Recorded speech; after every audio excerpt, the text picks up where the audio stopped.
Poetry और इसका title है not marble nor the gilded monuments. यह पोयम लिखा गया है विलियम शेक्सपियर के द्वारा और यह पोयम एक सोनेट है। सोनेट डिराइव यानी कि लिया गया इटालियन वर्ड सोनेटो से। सोनेटो का मीनिंग है एक छोटा साउंड या एक छोटा सा गाना, और सोनेट का मतलब होता है कि एक 14 लाइन का पोयम जिसका स्ट्रक्चर्ड राइम स्कीम होता है। और इस पोयम के थ्रू हम लोग किसी चीज के ऊपर विचार कर रहे होते हैं और उसके बारे में धीरे धीरे पोयम के थ्रू आगे और सोच रहे होते हैं। तो सोनेट क्या होता है, इसको समझने के लिए हमें इस पोयम को समझना है। तो आइए इस पोयम को स्टार्ट करते हैं। पोएट कहते हैं, not marble nor the gilded monuments of princes shall outlive this powerful rhyme. तो देखो, मार्बल एक तरह का पत्थर होता है, ऐसा फोटो मिल सकते हैं। और यहाँ मॉन्यूमेंट मतलब होता है कि स्टैचू बनाया गया हो, जैसे किसी इंसान का बनाया जाता है, जैसे राजा महाराजा इन सब का स्टैचू बनता था।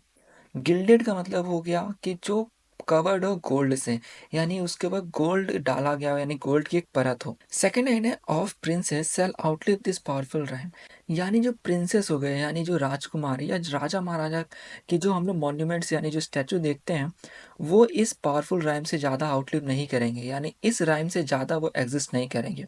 इनके कहने का मतलब है कि वक्त के साथ धीरे धीरे करके स्टैचू वगैरह सब टूट जाएंगे, लेकिन इनका पोयम हमेशा जिंदा रहेगा, यानी इनका पोयम कभी भी खत्म नहीं होगा, वो हमेशा एग्जिस्ट करेगा। थर्ड है, but you shall shine more bright in these contents. यहाँ बताया नहीं गया है कि वो यू किसको बोल रहे हैं। और ये यू वर्ड जो है ना, इसका अलग अलग लोग मीनिंग निकालते हैं। कुछ बोलते हैं कि वो अपने लवर्स को बोल रहे हैं, कुछ बोलते हैं फ्रेंड को, कुछ सोल्जर्स को। बट देखा जाए तो आप बोल सकते हो कि वो यहाँ पर अपने किसी बिलव्ड यानी जिसे वो चाहते हैं उसे मानो ये पोयम को डेडिकेट करते हुए बोलते हैं कि तुम इस कंटेंट में यानी इस पोयम के थ्रू हमेशा ही साइन करोगे। Then unswept stone besmeared with sluttish time. Unswept मतलब ऐसा स्टोन, यानी ये बोलते हैं कि जो भी स्टैचूज बने रहते हैं राजाओं के जिसकी कोई देखभाल नहीं करता है, और जो बेस्मर्ड हो जाते हैं यानी जिनकी साइन धीरे धीरे खत्म हो जाती है, विथ स्लटिस टाइम। स्लटिस टाइम यहाँ पे बोल सकते हो एक तरह से खराब इंसान कहा जाता है ना, उसी तरह टाइम को खराब दर्शाया जा रहा है। तो यहाँ पोएट का कहने का मतलब है कि जो राजा महाराजा स्टैचूज बनवाते थे, चाहे वो अपना बनवाते हो या किसी और, वो तो वक्त के साथ खत्म हो जाएगा। लेकिन यह पोयम यानी जिसके लिए पोएट ये पोयम लिखते हैं, वो कहते हैं कि वो हमेशा इस पोयम के थ्रू साइन करेगा। आगे पोएट कहते हैं, when wasteful war shall statues overturn and broils root out the work of masonry. ये कहने का मतलब कि ये जो वेस्टफुल वॉर होता है, वॉर को एक तरह से वेस्ट वो दर्शाते हैं क्योंकि इसका कोई अच्छा नतीजा नहीं होता है, अच्छा परिणाम नहीं होता है। इससे जब स्टैचूज ओवरटर्न हो जाएंगे यानी स्टैचू उथल पुथल हो जाएंगे, जब वॉर होती है तो सब चीज़ डिस्ट्रक्ट होता है, सब नष्ट होता है।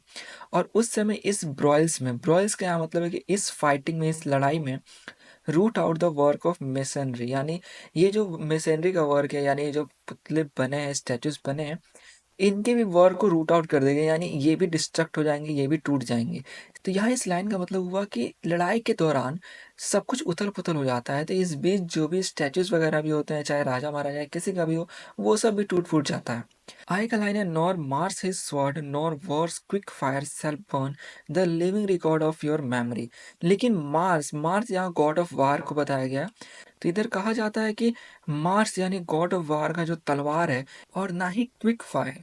क्विक फायर कहा गया है कि जो ये तेजी में फैलती हुई आग होती है, ना ही वो living record of your memory. यहाँ पोएट कहते हैं कि यह पोयम जिसके लिए वो लिखे हैं, तो ये मार्स की तलवार या फिर यह आग भी इस पोयम को ख़त्म नहीं कर सकता है। यानी ये जो पोयम जिसके लिए वो लिखते हैं अपने लव्ड वंस के लिए, इस लिविंग रिकॉर्ड को कोई भी चीज़ ख़त्म नहीं कर सकता। I cry against death and all oblivious enmity shall you pace forth, your praise shall still find room। देखो, एनमिटी का दो मतलब हो सकता है। पहला शत्रुता, यानी किसी से आपका दुश्मनी होता है, और दूसरा वॉर। तो ये कहता है कि मरने के बाद या इन सभी वॉर के बाद भी shall you pace forth, your praise shall still find room even in the eyes of all posterity that wear this world out to the ending doom, so till the judgment that yourself arise, you live in this and dwell in lover's eye। ये यहाँ पे कहते हैं कि pace fourth यानी आगे बढ़ते रहना, और पोस्पेरिटी यानी फ्यूचर जनरेशन। ये कहते हैं कि इनका यह पोयम आगे बढ़ता जाएगा, यानी आगे के आने वाले जो जनरेशन हैं वो भी इनकी पोयम को देखेंगे, उसको प्रेस करेंगे। यानी जैसे हम लोग इनकी पोयम को पढ़ रहे हैं उनके मरने के बाद भी, तो इसी तरह बोलते हैं कि आगे के जनरेशन भी इनकी पोयम देखेंगे और इनका पोयम तब तक चलेगा जब तक डूम ना आ जाए। डूम यानी डूम स्टे, जिस दिन जजमेंट होता है। डूम स्टे को ऐसे मान सकते हो कि सबको कहते हैं कि एक ऐसा दिन आएगा जिस दिन सब कुछ खत्म हो जाएगा। तो ये बोलते हैं जब तक सब कुछ खत्म नहीं हो जाता है पूरी दुनिया में, तब तक इनका पोयम आगे बढ़ता रहेगा। आगे का जो लास्ट लाइन है वो है, you live in this and dwell in lovers eye. और तुम इस पोयम के थ्रू जिंदा रहोगे in lovers eyes. Dwell in lovers मतलब लिव करना। वो कहते हैं कि ये जो पोयम लिखे हुए हैं जिसको, वो इनके कोई लव्ड वंस है, हो सकता है कोई फैमिली मेंबर या फिर कोई उनका प्यार हो। तो ये कहते हैं कि वो इंसान इस पोयम के थ्रू जिंदा रहेगा। तो ये था पूरा इस पोयम में। इसमें बस यही बताना चाहते हैं कि जो राजा महाराजा अपने या किसी और के किसी भी कारण से जो अपने स्टैचूज बनवाते हैं, वो स्टैचूज वक्त के साथ टूट फूट जाता है।